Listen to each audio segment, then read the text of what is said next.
ሰላም ውድ አድማጮቻችን፣ ይህ ያያ ስፖርት ነው። በአዳዲስ የስፖርታዊ መረጃዎች ተመልሰን መጥተናል። አርሰናልን የሚመለከቱ ናቸው። ባለፉት 24 ሰዓት አርሰናልን የሚመለከቱ ምን አዲስ ነገሮች ወጡ ብለን ስናይ ደግሞ ዝውውር መስኮቱ ላይ እንግዲህ የሚታዩት አንዱ የዙቢሜንዲ ዝውውር ነው። የተጠናቀቀ ነው። በዚህ ሳምንት ይፋ ይሆናል ተብሎ ይጠበቃል። ነገር ግን እዚህ ጋር መነሳት የሚጠበቅበት ቶማስ ፓርቴ ነው። ውድ አድማጮቻችን፣ የቶማስ ፓርቴ ጉዳይ ይህ ሳምንት በጣም ወሳኝ ሳምንት ነው። ቶማስ ፓርቴ በቀጥታ አርቴታን የሚያናግር ይሆናል። አርሰናሎች ከአርቴታ ጋር ተነጋግሮ ሀሳቡ እንደሚለውጥ እየጠበቁ ይገኛሉ። ነገር ግን አርሰናል ምን ያክል ከዚህ ተጫዋች ላይ አርቴታን አናግሮም ቢሆን ደሞዙን ለውጦች ወይም ማሻሻያዎችን ማድረግ ፍላጎት የላቸውም። አርሰናሎች ይህንን የማድረግ የተለየ ፍላጎት የላቸውም። ነገር ግን አርቴታ የሚወያዩት በምን ጉዳይ ነው ብትሉ የዙቢሜንዲ መምጣት ተከትሎ የመጫወቻ ጊዜ እንደሚያጥረው ወይስ ምን አይነት ሁኔታዎች እንደሚፈጠሩ ማይክል አርቴታ ፓርቴን ማሳመን ይጠበቅበታል። አርሰናል ያቀረበለት ኮንትራት አሁንም ጠረጴዛው ላይ ነው። ነገር ግን ፓርቴ ሙሉ በሙሉ ጥያቄውን ውድቅ እንዳደረገው የሚታወቅ ነው። የቱርክ የቀረቡት እንግዲህ ጋላታሳራይና እንዲሁም ደግሞ ፌነርባቼ ሁለቱም የራሳቸውን የሚሉትን ጥያቄ ያቀርበው። አሁን ችግሩ የሆነው ምንድን ነው? አርሰናሎች ይህንን ተጫዋች ማቆየት ይፈልጋሉ። ነገር ግን ለፓርቴ አሁን ከሚከፈለው ደሞዝ 250,000 300,000 የመክፈል ምንም አይነት ፍላጎት የላቸውም። ስለዚህ ይህ ድርድር እንግዲህ አሁን ባለው መረጃ መሰረት አንዳንድ ገጾች ላይ ሳይ አርሰናል ፓርቴን የማቆየት እድሉ 10% ብቻ ነው። ነገር ግን እንግዲህ ማይክል አርቴታ ይህንን ተጫዋች አሳምኖ ቡድኑ ውስጥ የሚያቆየው ከሆነ ለአርሰናሎች በተለይ በጣም ቅድሚያ የሚሰጠው ሀሳብ ነው። ምክንያቱም ማርቲን ዙቢሜንዲ ከስፔን ላሊጋ መጥቶ በቀጥታ የአርሰናል ቋሚ አሰላለፍ ውስጥ መግባት የለበትም። በተለይ ቶማስ ፓርቴ ለዙቢሜንዲ መሸጋገሪያ ዓመታትን የሚያግዝ ይሆናል ብዬ አስባለሁ። ለምሳሌ ሮድሪና ፈርናንዲኖ ጥሩ ፐርፎርማንስ እንዳያችሁት ሮድሪ በመጣበት ዓመት በእንግሊዝ ፕሪሚየር ሊግ በጣም የተቸገረባቸው ጊዜያቶች ነበሩ። ስለዚህ ዙቢሜንዲ እስኪለምድ ድረስ የሚቀጥሉት 2 ዓመታቶች አትሊስት 50% ሁለቱም እየተጫወቱ የሚቀጥሉ ቢሆኑና ከዛ በኋላ ግን ዙቢሜንዲ አርሰናል ዋና የአማካይ መስመር ተጫዋቹ ነው ቢቀጥል ለአርሰናል ውጤታማነት የሚያስፈልግ ነው የሚሆነው። ከዛ ውጭ ቶማስ ፓርቴ ጉዳት ታሪኩም ስላለ ከእድሜም ጋር ተያይዞ ረፍቶችን እንዲወስድ ማይክል አርቴታ ቢሰጠው የሚያስብል ነው። በውድድር ዓመቱ ላይ ጥሩ ብቃቱን ላሳየ የምታውቁት ነው።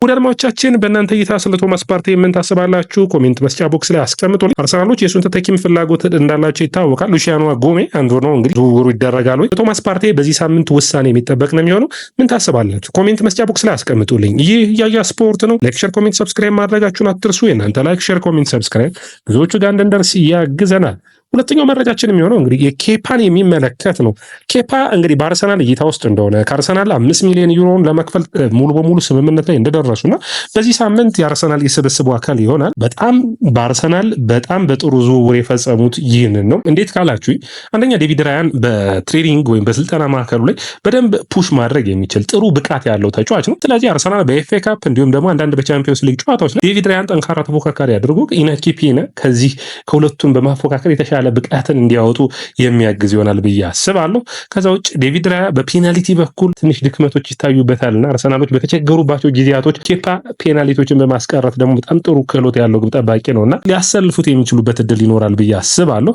ሌላኛው እንግዲህ በአርሰናል ሲፈለግ የነበረው ኬናን ይልዲዝ በክለቦች የዓለም ዋንጫ ምርጥ ብቃቱን እያሳየ ይገኛል። የ19 ዓመቱ ተጫዋች በኔ እይታ በጣም ኳስ ሲይዝ እንዴት እንደሚያስደስት ውድ አድማጮቻችን፣ በዘመናዊ እግር ኳስ ውስጥ በጣም ፍጥነት፣ ጉልበት በበዛበት እግር ኳስ ውስጥ እንደዚህ አይነት የኳስ ክህሎት ያላቸው በተለይ አዳዲሶቹ የቱርክ ተጫዋቾች አርዳ ጉለርና እንደ ኬናን ይልዲዝ አይነት ተጫዋቾች በጣም አስደሳቾች ናቸው። አርሰናል 100 ሚሊዮን ዩሮ በላይ መክፈል ይጠበቅበታል። ይህ ዝውውር ጁቬንቱስን መልቀቅ አይፈልግም። ትንሽ አስቸጋሪ ሊሆንበት ይችላሉ። ነገር ግን ድርድሮቹ የሚጠበቁ ነው የሚሆኑት። በውድድር ዓመቱ ላይ 9 ጎሎችና 7 አሲስቶችን ያደረገ በተለይ ለአርሰናል ቢመጣ የግራ መስመሩን አማካይ መስመር ላይም በ10 ቁጥር ሚና መጫወት ስለሚችል ከሳጥን ውጭ የሚመታቸው ሹቶች በጣም አስገራሚ የሆኑ ተጫዋች ነው። እንግዲህ አርሰናሎች ጥረትን እያደረጉ ይገኛሉ። አርሰናል እንግዲህ ጥሩ እድሎችና ጥሩ ዕጣ ፈንታዎቹን ከፊቱ እየመጡለት ይገኛሉ። ያም ማነው ካላችሁኝ ሮድሪጎን በሚመለከት ነው። ሮድሪጎ እንዲሁም ደግሞ ሪያል ማድሪድ አንድ ተጫዋችን የመልቀቅ ፍላጎት አላቸው። በተጫዋቾች ብዛት ምክንያት የመልበሻ ክፍሉ እንዲረበሽ አይፈልጉምና በተለይ ሮድሪጎ የማስወጣት ፍላጎት አላቸው። እንግዲህ በሚያሳዝን ሁኔታ ኪሊያን መባፔ በሌለበት ጨዋታ እንደ አጥቂ መስመርም ተጫዋች አልተጠቀሙት። ነገር ግን ሮድሪጎ ዣቪ አሎንሶ ከመጣ በኋላ ብዙ ድልን የማግኘት ፍላጎት ነበረው። ነገር ግን ሪያል ማድሪዶች ይህንን ተጫዋች በመልቀቅ እንግዲህ ለሌሎች ተጫዋቾች ቦታ እንዲለቅ ለናርዳ ጉለር፣ ፍራንኮ ማስታንቱኖ ድል ተሰጥቶ ያለበለዚያ ደግሞ ሌሎች ተጫዋቾችን ማምጣትና መመልመል እንዲችሉ የሚያስፈልግ ነው የሚሆነው። ያ እንግዲህ ጥሩ ለውጦችን ያመጣል ብለው ያስባሉ። አርሰናሎች እንግዲህ ማርቲኔሊን በሚመለከት እንደምታውቁት ነው የማርቲኔሊ እና የባየር ሙኒክ ዝርዝሮች ከአርሰናልና ባየር ሙኒክ ተመሳሳይ ፍላጎት ያላቸው ተጫዋቾች ውስጥ አሉ።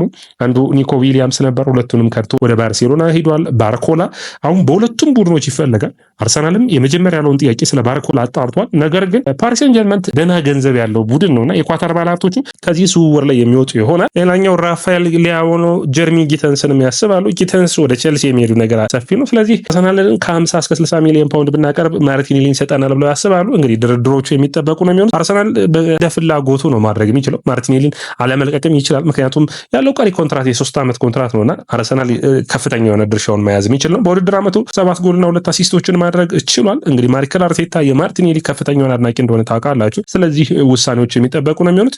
አርሰናሎች ሮድሪጎን በሚመለከት ግን ያቀረቡለት ፕሮጀክቱን እንዲቀበል ለማሳመን ብዙ ጥረቶችን እያደረጉ ይገኛሉ። አንደኛ የግራውን መስመር በኃላፊነት የእሱ ቋሚ ተሰላፊ እንዲሆን፣ ወደ ሳጥን መግባት እንዲችል፣ የመከላከሉን ሌሎች ተጫዋቾች ሽፋን አድርገውለት እሱ በሚፈልገው ቦታዎች ላይ እንዲጫወት ለማድረግ ያስባሉ። የሚጠይቀውን ደሞዝ የመክፈል ፍላጎት አላቸው። በሪያል ማድሪድ በጠየቀው ክፍያ ላይም አርሰናሎች የመክፈል ፍላጎት አላቸው። ስለዚህ እነዚህ ሁሉ ማሟላት የሚችሉ ከሆነ የተጫዋቹ ውሳኔ ብቻ ነው የሚጠበቀው። ሌሎች የእንግሊዝ ፕሪሚየር ሊግ ቡድኖችም ጥያቄ ቢያቀርቡ እንደ አርሰናል ግን የመጫወቻ ጊዜን የሚያገኝበት ቡድን የለም። አርሰናል የግራ መስመር ተጫዋችን ያስባልና የተሻለ ፐርፎርማንስ የሚያሳይበት ቡድን ነው ብሎ ያምናል። ስለዚህ የመምጣት እድል ሊኖረው ይችላል። ሌላኛው እንግዲህ ቤንጃሚን ሴስኮና ቪክቶር ዮኬሬስ የተለመደው እንግዲህ በየዕለቱ አፕዴት የምናደርጋችሁ የተለያዩ መረጃዎች የምናደርሳችሁ ነው። ከሴስኮ ዝውውር እንግዲህ እንደ ዘጋርዲያን እና እንዲሁም ደግሞ እንደ ሚረር ዘገባ ከሆነ አርሰናሎች አሁን ሙሉ በሙሉ እየራቁ ይገኛሉ። አንደኛ ዋጋው በ10 ሚሊዮን ዩሮ ከክለቡ ጋር መስማማት አልቻሉም። ሁለተኛ የተጫዋቹ ደሞዝ፣ ሶስተኛ የመልቀቂያ አንቀጽ ይፈልጋል። በአርሰናል ተረማምዶ ወደ ሌሎች ቡድኖች መጫወት ነው የሚያስበው። ስለዚህ አርሰናል በዚህ ደስተኛ አይደሉም። ይህንን ተጫዋች እንግዲህ የመልቀቅና አርሰናሎች ወደ ቪክቶር ዮኬሬስ የመመለስ እድላቸው ሰፊ ሆኗል። እንግዲህ በአርሰናል በዚህ ሳምንት የመጀመሪያ ጥያቄ ያሉትን ለቪክቶር ዮኬሬስ ያቀርባሉ ተብሎ ይጠበቃል። አርሰናሎች በዚህ ዝውውር ላይ እንግዲህ ጠንካራ ያለ እንቅስቃሴ ያደርጋሉ ተብሎ ይጠበቃል። ቪክቶር ዮኬሬስ የሚጠይቀውን የደሞዝ ሁኔታ ችግር አይደለም። ዮኬሬስ ለአካባቢው ላሉ ሰዎች ራሱ ወደ አርሰናል መዘዋወር እንደሚፈልግ አርሰናል ቅድሚያ እንዳደረገና በአርሰናል ቤት ውጤታማ እንደሚሆን ያስባል። እንግዲህ ከቡካዮ ሳካ፣ ሮድሪጎና ቪክቶር ዮኬሬስ የአርሰናል የዝውውር እቅድ ናቸው። እንግዲህ በማይኬል አርቴታ አጥቂ መስመሩን ይመሩልኛል ብሎ የሚያስባቸው ከሳምንት ወደ ሳምንት እንግዲህ አርሰናል ማይኬል አርቴታ ደግሞ ውድድር ጨዋታዎች ከመጀመራቸው በፊት ቪክቶር ዮኬሬስን መጨረስን እያሰቡ ይገኛሉ። ይህ እንግዲህ የሚጠበቅ ነው የሚሆነው። ከአርሰናል የሚወጡ ተጫዋቾችን በሚመለከት አንደኛው ሬሲ ኔልሰንን ይመለከታል። በውሰት በፉላም ያሳለፈው ሬሲ ኔልሰን ፉላሞች ይህንን ተጫዋች ለመውሰድ ይፈልጋሉ። ከአርሰናል ጋር ድርድሮችን መክፈት ይፈልጋሉ። እንግዲህ ይህ የሚጠበቅ ነው የሚሆነው። አርሰናልና ፉላም እንግዲህ ፉላም የአርሰናል ሁለተኛ ቡድን ሆኗል። እንግዲህ ግብ ጠባቂው በርንድሌ ነው። እንግዲህ አሌክሲዮ ቢ ስሚዝሮ አሁን ደግሞ ኔልሰን የሚያቀና ከሆነ ወደ 4 ተጫዋቾችን በፉላም የምናይ ይሆናል። አርሰናሎች በዚህ ተጫዋች ብቻ የሚያበቁ አይደሉም። ፉላሞች ዚቼንኮን ይፈልጋሉ። ኤሲ ሚላን በደሞዝ ጉዳይ ላይ ትንሽ ተቸግረው ነበር። ነገር ግን በዚቼንኮ ጉዳይ ላይ ፉላሞች የሚፈልገውን ደሞዝ በመክፈል በቡድኑ ውስጥ የማጥቃት አማራጩን እንዲያጠናክር ያስባሉ። በዚቼንኮ ጉዳይ ፉላም እንግዲህ ለንደን ውስጥ በመቆየቱ ለዚቼንኮ ምርጥ ውሳኔ ሊሆንለት ይችላል። ያን እንግዲህ የሚያደርጉ ይሆናል ተብሎ ይጠበቃል። ሌላኛው መረጃችን የሚሆነው እንግዲህ ወደ አድማቻችን ሀቶን በሚመለከት ኤጀንቱ ለንደን ተገኝቶ የዚህ ተጫዋቹን ሁኔታ በሚገባ አይቷል። አርሰናል የቀረበለትን ሁኔታ አይቷል። ከዛ ውጭ የሚያደንቀው ጁሊያን ቲምበር በሚገባ ለአርሰናል እንዲፈርም እየገፋው ይገኛል። ይህ ዝውውር እንግዲህ የመሳካት እድሉ ሰፊ እየሆነ መጥቷል። ሀቶ እንግዲህ በእኔ እይታ በዓለም ላይ ካሉ ምርጥ ታዳጊ ተከላካዮች ውስጥ አንዱ ነው። ሁጅሰንን የሚያክል ባይሆንም በእንግሊዝ ፕሪሚየር ሊግ በሚቀጥሉት ዓመታቶች ውስጥ ማደግ የሚችል አንደኛ የሀቶ መምጣት በእኔ እይታ በጣም ብዙ ቦታዎችን ሸፍኖ መጫወት መቻሉ ተመራጭ ያደርገዋል። የግራ መስመሩን የመሀል ተከላካይነቱን ሽፋን መስጠት የሚችል ነው። ከዛ ውጭ ለአርሰናል በተለይ ለትልልቆቹ ለነ ገብርኤል ማጋሌስ እረፍትን የሚሰጥ ይሆናል። የግራ መስመሩን መሸፈን የሚችል ነው። በአጠቃላይ በሁለቱም ቦታዎች መሰለፉ በቀኝ የመሀል ተከላካይነት ራሱ መጫወት የሚችል ነው። ለአርሰናል በጣም ወሳኝ የሆነ ዝውውር ነው የሚሆነው። አርሰናሎች በድርድሩ ከአያክስ ጋር ብዙ የሚቸገሩ አይሆንም። ከአያክስ ጋር ጥሩ ግንኙነቶች እንዳላቸው መድፈኞች ይታወቃል። ሌላኛው አርሰናልና ማድዌኬ እንግዲህ አሁንም ስማቸው እየተያዘ ነው የሚገኘው። የአርሰናልና የቸልሲ እንግዲህ የዋጋ ጉዳይ ግን መስማማት አልቻሉም። አርሰናል እንግዲህ 50 ሚሊዮን ፓውንድ የማቅረብ ፍላጎት የለውም። እስከ 35 ሚሊዮን ፓውንድ ይህንን ተጫዋች ማዘዋወርን ያስባሉ። ድርድሮቹ እየተጠበቁ ነው የሚገኙት። ነገር ግን ገና የመጀመሪያ እንቅስቃሴዎች ላይ እንዳሉ ልብ ልትሉ ይጠበቃል። ፋቢዮ ቬራን የሚመለከተው የፖርቶ እንግዲህ ይህ ተጫዋች ከምድብ ከክለቦች ዓለም ዋንጫ ተሰናብቷል። ወደ አርሰናል በቅድመ ውድድር ጨዋታዎች የሚመለስ ይሆናል። የሚፈልገው ክለብ ካለ አርሰናል ትክክለኛ ዋጋ የሚያገኝ ከሆነ ተጫዋቹን ለመልቀቅ ያስባሉ። ነገር ግን ድርድሮቹ የሚጠበቁ ነው የሚሆኑት። በዚህ ተጫዋች ጉዳይ አርሰናሎች ወደ ዝውውር ገብተው ትክክለኛ ተጫዋች የማያገኙ ከሆነ ፋቢዮ ቬራን የማቆየት ሁሉ ፍላጎት አላቸው። እንግዲህ ይህ የሚጠበቅ ነው የሚሆነው። ሌላኛው ወደ አድማቻችን የቀድሞ የአርሰናል የታዳጊ ቡድን ማዕከል ውጤት የሆነው ቹቢ አክፖ ስለ አርሰናል አሁንም የአርሰናል ደጋፊ እንደሆነ ስለ ቪክቶር ዮኬሬስና ሴስኮ አስተያየት ሰጥቶ ነበር። ከኔ ጋር አለ ሴስኮ እንግዲህ በሚድልስብሮና በኮንቨርት ሲቲ ሲቲ ሆነው ሁለቱም በኮከብ ጎል አግቢነት ተፎካክረው ነበር። አክፖም ነበር ኮከብ ጎል አግቢ ሆኖ የጨረሰው። ነገር ግን በጣም ዲማንዲንግ የሆነ ባጫወቱ ረገድ ለአርሰናል የሚመጥን ትክክለኛው አጥቂ ቪክቶር ዮኮሬስ ነው የሚል አስተያየቱን ሰጥቷል። በኔ እይታ ለኔ አርሰናል ደጋፊ ነኝና ሮድሪጎ ዮኮሬስንና ሳካን በአጥቂ መስመር ላይ ካየሁ የአርሰናል የዝውውር መስኮት ከ10 10 ሰጥዋለሁ በማለት ይህንን አስተያየቱን ሰጥቷል። እንግዲህ የብዙዎቹ አርሰናል ደጋፊዎች ህልም ወይም ደግሞ እውን እንዲሆንላቸው የሚፈልጉት ይህ እንደሆነ የምታውቁት ነው። አድማጮቻችን ይህ ያያ ስፖርት ነው። ላይክ፣ ሼር፣ ኮሜንት፣ ሰብስክራይብ ማድረጋችሁን አትርሱ።